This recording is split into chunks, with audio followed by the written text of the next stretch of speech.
there's this film Attenberg, which is this on the subject of, quirky, what's the point of life.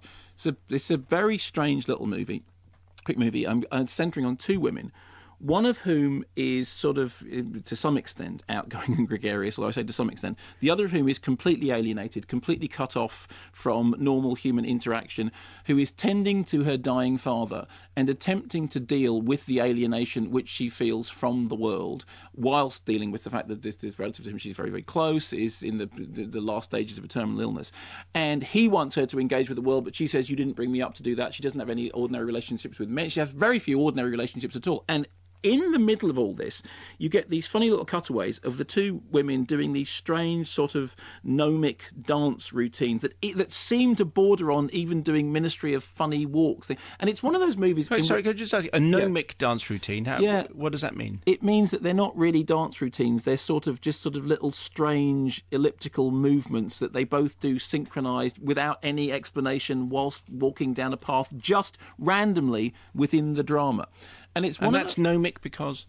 Well, because I thought that summed up what it was. But if you take to picking it apart, then maybe it wouldn't be. No, like somebody makes a gnomic pronouncement. I'm just making my role... Yeah, you're making my role very hard. But carry on. Why don't you pick your favourite Camus novel, since you're so clever? Well, I think probably...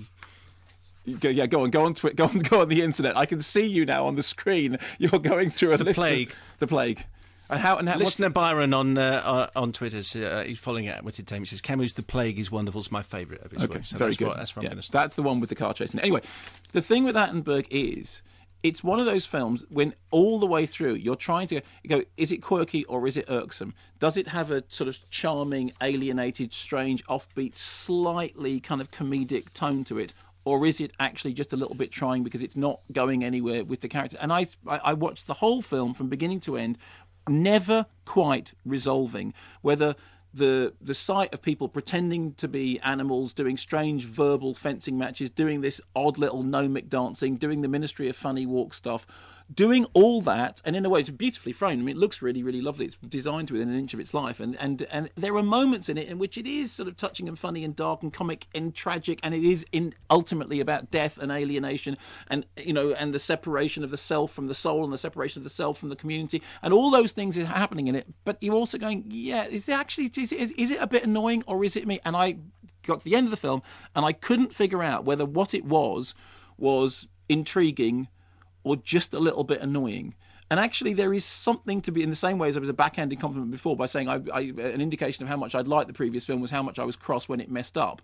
It's perhaps an indication of the strength of Attenberg, which is named, incidentally, after the central character's mispronunciation of the name David Attenborough, because she's obsessed with the wildlife documentaries of David Attenborough, but she doesn't call him David Attenborough, she calls him David Attenberg.